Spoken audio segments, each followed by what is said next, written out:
Hello, എല്ലാ കൂട്ടുകാർക്കും boss T വിയിലേക്ക് സ്വാഗതം.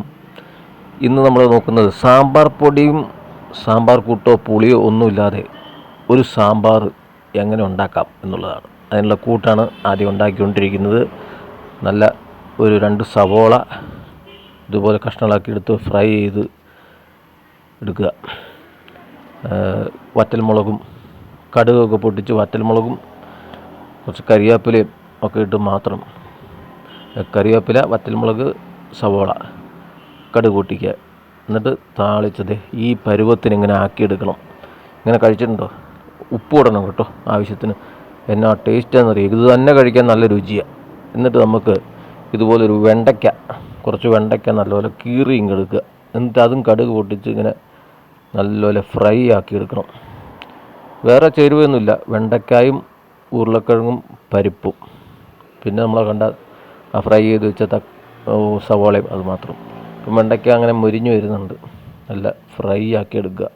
അതായത് അതിൻ്റെ ആ വഴുവഴുപ്പൊക്കെ പോയി കിട്ടാൻ വേണ്ടിയിട്ടാണ് നല്ലപോലെ നമ്മൾ ഫ്രൈ ആക്കി എടുക്കുന്നത് ഇതുപോലെ. എന്നിട്ട് ആ ഫ്രൈ ചെയ്ത് വെച്ച് കഴിഞ്ഞാൽ സവോളയും വറ്റൽമുളകൊക്കെ കൂടെ ഫ്രൈ ചെയ്ത് വെച്ച് ഇതിനകത്തേക്ക് മിക്സ് ചെയ്യുക.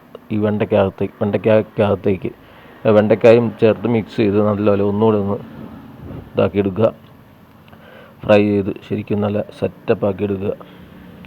അതിനുശേഷം നമുക്ക് ഇതിനകത്തേക്ക് കുക്കറിൽ വേവിച്ച് വെച്ചിരിക്കുന്ന പരിപ്പും നമ്മുടെ ഉരുളക്കിഴങ്ങുണ്ട്.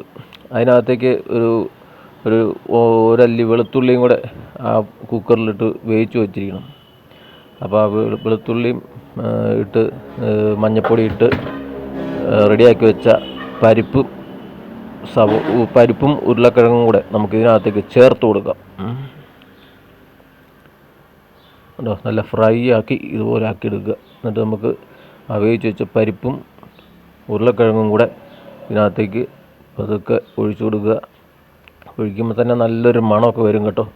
നല്ല ഇങ്ങനെ ചൂടോടെ ആ ഒരു ഈ ദോശയൊക്കെ ചുടുന്ന സൗണ്ടില്ലേ, എന്നുണ്ട് അതുപോലെ സൗണ്ടൊക്കെ വന്ന് നല്ല ആ കടുകിനകത്തൊക്കെ കിടന്ന് അതിൻ്റെ ചേരുവൊക്കെ പിടിച്ച്, ആ സവോള നമ്മൾ ഫ്രൈ ചെയ്യുമ്പോൾ അതിനകത്ത് ഇച്ചിരി മുളക് പൊടിയും ഇട്ട് കൊടുക്കണേ ഫ്രൈ ചെയ്യാൻ നേരത്ത്. അപ്പം ആവശ്യത്തിന് മഞ്ഞൾപ്പൊടിയും മുളക് പൊടിയൊക്കെ ഇട്ട് സവോള ഫ്രൈ ചെയ്ത് അതിനകത്തേക്കാണ് ഇപ്പോൾ നമ്മൾ പരിപ്പ് കറി ഒഴിച്ചിരിക്കുന്നത്. ഇത് കണ്ടോ, ഇതേപോലെ വരും.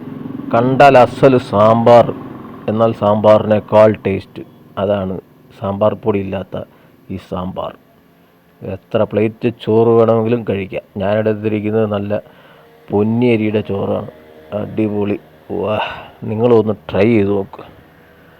അപ്പോൾ ഇതുവരെ നമ്മുടെ ചാനൽ സബ്സ്ക്രൈബ് ചെയ്യാത്തവരാണെങ്കിൽ ഒന്ന് സബ്സ്ക്രൈബ് ചെയ്യുക, ഷെയർ ചെയ്യുക, കമൻറ്റ് ചെയ്യുക, സപ്പോർട്ട് ചെയ്യുക. Thank you.